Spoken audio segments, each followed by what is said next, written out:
വീണ വിജയന് കനത്ത തിരിച്ചടി നൽകിയ കർണാടക ഹൈക്കോടതി ഉത്തരവിന്റെ പകർപ്പ് പുറത്തുവന്നു. SFIO അന്വേഷണം നിയമപരമാണെന്ന് ഉത്തരവിൽ പറയുന്നു. അന്വേഷണം തടയാനോ റദ്ദാക്കാനോ കഴിയില്ലെന്നും ഉത്തരവിലുണ്ട്. 46 പേജുള്ളതാണ് വിധിപ്പകർപ്പ്. അറസ്റ്റ് ഉൾപ്പെടെ കടുത്ത നടപടി പാടില്ലെന്ന് നേരത്തെ കോടതി നിർദ്ദേശിച്ചിരുന്നു. എന്നാൽ അത്തരം നിബന്ധനകളൊന്നും ഉത്തരവിൽ പറഞ്ഞിട്ടില്ല എന്നതും ശ്രദ്ധേയമാണ്. മാസപ്പടി വിവാദത്തിൽ കൂടുതൽ രേഖകൾ പുറത്തുവിട്ട് Mathew Kuzhalnadan MLA CMRL company അടച്ചുപൂട്ടലിന്റെ അവസ്ഥയിലാണെന്നും ഇൽമനൈറ്റ് ലഭ്യമാക്കാൻ സഹായിക്കണമെന്നും ആവശ്യപ്പെട്ട് 2017 മുഖ്യമന്ത്രിക്ക് CMRL നൽകിയ നിവേദനം മാത്യു കുഴൽനാടൻ പുറത്തുവിട്ടു. നിവേദനം ലഭിച്ചതിന് പിന്നാലെയാണ് തോട്ടപ്പള്ളിയിൽ മണൽ നീക്കം ചെയ്തതെന്നാണ് ആരോപണം. കുട്ടനാട് വെള്ളപ്പൊക്കത്തിന്റെ പേരിൽ തോട്ടപ്പള്ളിയിലെ മണൽ നീക്കം ചെയ്തതിലൂടെ സർക്കാരിന് കോടികളുടെ നഷ്ടമുണ്ടായി. ഇതിന്റെ ലാഭം CMRLനാണ് ലഭിച്ചതെന്നും മാത്യു കുഴൽനാടൻ ആരോപിച്ചു. 2022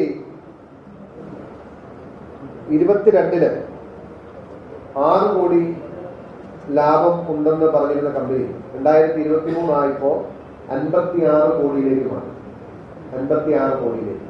ഇവിടെ ഇൽമനൈറ്റ് അവൈലബിൾ അല്ലാത്തപ്പോ മൊസാംബിക്കിൽ നിന്നും ജപ്പാനിൽ നിന്നും UAE നിന്നും അതുപോലെ തന്നെ ചൈനയിൽ നിന്നും ഇൽമനൈറ്റ് ഇമ്പോർട്ട് ചെയ്ത് വർക്ക് ചെയ്തിരുന്ന കമ്പനിക്ക് കേരളത്തിൽ ഏറ്റവും കുറഞ്ഞ നിരക്കിൽ ഇത് അവൈലബിൾ ആക്കുന്നതിന് വേണ്ടിയിട്ടാണ് തോട്ടപ്പള്ളി സ്പിൽവേയിൽ നിന്നും ഖനനമല്ലാത്ത നിരക്കിൽ കേവലം മണ്ണ് നീക്കം ചെയ്യൽ എന്ന പേരിൽ ഇത്രമാത്രം ലക്ഷക്കണക്കിന് ടൺ മണ്ണ്. ഉത്തരവിന്റെ പകർപ്പിന്റെ വിശദാംശങ്ങൾ നൽകാൻ മനേഷ് മൂർത്തി, ഒപ്പം തന്നെ മാത്യു കുഴൽനാടന്റെ പുതിയ ആരോപണങ്ങളുടെ വിശദാംശങ്ങളുമായി വിനീത വിജിയും നമ്മളോടൊപ്പമുണ്ട്. മനേഷ്, എന്താണ് ഈ ഉത്തരവിൽ പറയുന്നത്?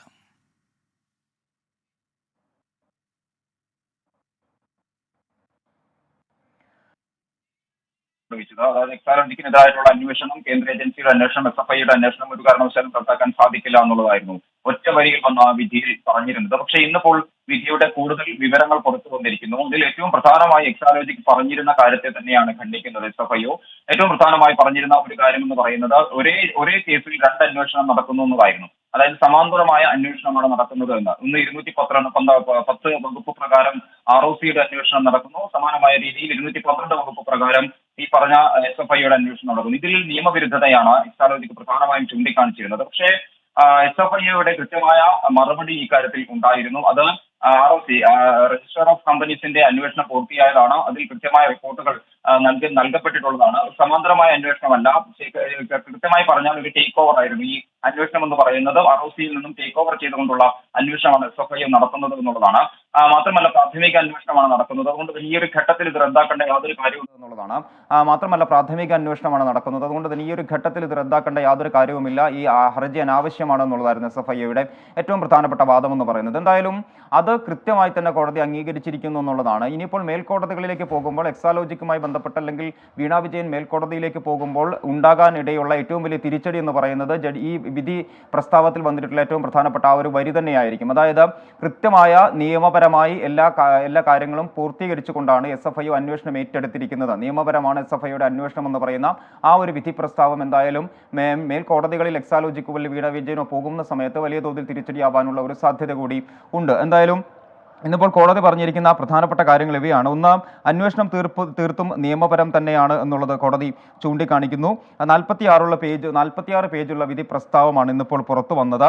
അത് അന്വേഷണം SFIയെ ഏൽപ്പിച്ചതിൽ തെറ്റില്ല, അതിൽ പൂർണ്ണമായും നിയമപരമായി തന്നെയാണ് ഉള്ളത്.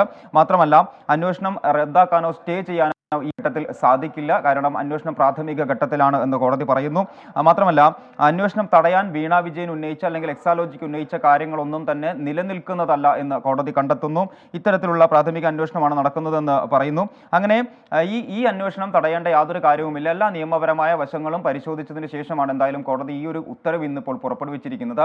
അത് മേൽക്കോടതികളിലേക്ക് പോകുമ്പോഴൊക്കെ വലിയ തോതിൽ തിരിച്ചടിയാകാനുള്ള ഒരു സാധ്യത കൂടിയുണ്ട്. പ്രത്യേകിച്ചും വിധി പ്രസ്താവത്തിലെ ഈ ഒരു വരി എന്ന് പറയുന്നത് നിയമപരമാണ് SFIയുടെ അന്വേഷണം എന്ന് പറയുന്നത്. എന്തായാലും ഇപ്പോൾ വിധിയുടെ വിശദാംശങ്ങളെല്ലാം തന്നെ പുറത്തു വന്നിരിക്കുന്നു. എക്സാലോജിക്കിലേക്ക് വളരെ വേഗത്തിൽ എത്തുക എന്നത് തന്നെയായിരിക്കും ഇനിയിപ്പോൾ SFIയുടെ ഒരു തീരുമാനം എന്ന് പറയുന്നത്. പ്രധാനപ്പെട്ട കാര്യം നേരത്തെ തിങ്കളാഴ്ച വാദം പൂർത്തീകരിക്കുമ്പോൾ കടുത്ത നടപടികളിലേക്ക് പോകരുത് എന്ന SFIക്ക് നിർദ്ദേശം നൽകിയിരുന്നു കോടതി. പക്ഷേ ഈ വിധി പ്രസ്താവത്തിൽ എന്തായാലും അത്തരത്തിലുള്ള നിബന്ധനകളൊന്നും തന്നെയില്ല. പൂർണ്ണമായും സ്വതന്ത്രമായും അന്വേഷിക്കാമെന്ന് തന്നെയാണ് ഈ വിധി പ്രസ്താവത്തിൽ നിന്ന് മനസ്സിലാക്കാൻ സാധിക്കുന്നത്. അങ്ങനെയെങ്കിൽ വളരെ വേഗത്തിൽ എക്സാലോജിക്കിലേക്ക് വീണ വിജയനിലേക്ക് എത്തുക എന്നത് തന്നെയായിരിക്കും SFIയുടെ അടുത്ത നടപടി എന്ന് പറയുന്നത്. മേൽക്കോടതിയെ സമീപിക്കാനുള്ള ശ്രമം എന്തായാലും എക്സാലോജിക്ക് നടത്തുമെന്നുള്ള കാര്യത്തിൽ തർക്കമില്ല.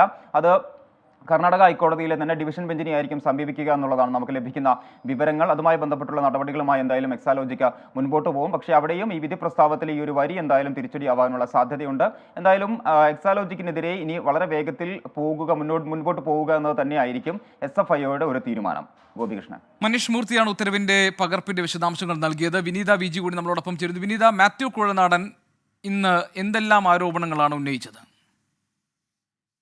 ഗോപി, ഈ മാസപ്പടി വിവാദത്തിൽ ചില പുതിയ രേഖകൾ കൂടി പുറത്തുവിട്ടിരിക്കുകയാണ് മാത്യു കുഴൽനാടൻ MLA. 2017 ഫെബ്രുവരി 6-ന് CMRL മുഖ്യമന്ത്രിക്ക് ഒരു നിവേദനം നൽകുന്നു. ഈ നിവേദനത്തിൽ മുഖ്യമന്ത്രി ഒപ്പിട്ടു എന്നാണ് മാത്യു കുഴൽനാടന്റെ ആരോപണം. ഇത് സംബന്ധിച്ച് ചില രേഖകളും അദ്ദേഹം പുറത്തുവിട്ടിട്ടുണ്ട്. ഈ നിവേദനത്തിൽ പറയുന്നത് ഈ കമ്പനി അടച്ചുപൂട്ടലിന്റെ വക്കിലാണെന്നും പ്രാദേശികമായി ഇൽമനൈറ്റ് ലഭ്യമാക്കാൻ ഇടപെടൽ ഉണ്ടാകണമെന്നും സഹായിക്കണമെന്നും ആവശ്യപ്പെട്ടാണ് ഇങ്ങനെയൊരു നിവേദനം നൽകുന്നത്. ഈ നിവേദനത്തിൽ മുഖ്യമന്ത്രി ഒപ്പിട്ടു എന്നാണ് മാത്യു കുഴൽനാടൻ ആരോപിച്ചിരിക്കുന്നത്. ഈ നിവേദനത്തിന്റെ പ്രശ്നത്തിന് പരിഹാരം കാണുന്നതിന്റെ ഭാഗമായിട്ടാണ് കുട്ടനാട്ടിൽ ആളുകളെ രക്ഷിക്കാൻ എന്ന പേരിൽ ഈ തോട്ടപ്പള്ളിയിൽ നിന്ന് മണൽ നീക്കം ചെയ്തതെന്നും പറയുന്നു. ഇതിന്റെ ലാഭം ലഭിച്ചത് CMRL-നാണെന്നാണ് മാത്യു കുഴൽനാടന്റെ ആരോപണം. തുടക്കഘട്ടത്തിൽ കമ്പനി പൂട്ടേണ്ട ഘട്ടത്തിലേക്ക് എത്തി നിൽക്കുന്നു. കടുത്ത സാമ്പത്തിക പ്രതിസന്ധിയിലാണെന്ന് പറഞ്ഞ കമ്പനി പിന്നീട് കോടിക്കണക്കിന് രൂപയുടെ ലാഭത്തിലേക്ക് എത്തിയെന്നുമാണ് മാത്യു കുഴൽനാടന്റെ ആരോപണം. അതിൽ പ്രധാനമായും അദ്ദേഹം പറയുന്നത് 2022 6 കോടിയുടെ ലാഭമുണ്ടായിരുന്ന CMRL-ന് 2023 56 കോടിയുടെ ലാഭമാണ് ലഭിച്ചതെന്ന് അദ്ദേഹം ചൂണ്ടിക്കാട്ടുന്നുണ്ട്. ഇതിന്റെ പ്രതിഫലമാണ് എക്സാലോജിക്കിന് ലഭിച്ചതെന്ന് മാത്യു കുഴൽനാടൻ ആരോപിച്ചിരിക്കുകയാണ്. ഇത് സംബന്ധിച്ച് ചില രേഖകളും അദ്ദേഹം പുറത്തുവിട്ടിട്ടുണ്ട്. ഇങ്ങനെ ഈ ജനങ്ങളെ കുട്ടനാട്ട് വെള്ളപ്പൊക്കത്തിന്റെ പേരിൽ തോട്ടപ്പള്ളിയിലെ മണൽ നീക്കം ചെയ്തതിലൂടെ സർക്കാരിന് കോടിക്കണക്കിന് രൂപയാണ് നഷ്ടമായതെന്നും ജനങ്ങളെ തെറ്റിദ്ധരിപ്പിച്ചുകൊണ്ട് ഈ CMRL-ന് വേണ്ടി ഒരു സഹായം നൽകുകയായിരുന്നു ആ നീക്കത്തിന് പിന്നിലെന്നുമാണ് മാത്യു കുഴൽനാടന്റെ ആരോപണം. ഗോപി. ശരി, വിനീത VG ആണ് വിവരങ്ങൾ നൽകിയത്. ഒപ്പം തന്നെ മനീഷ് മൂർത്തിയും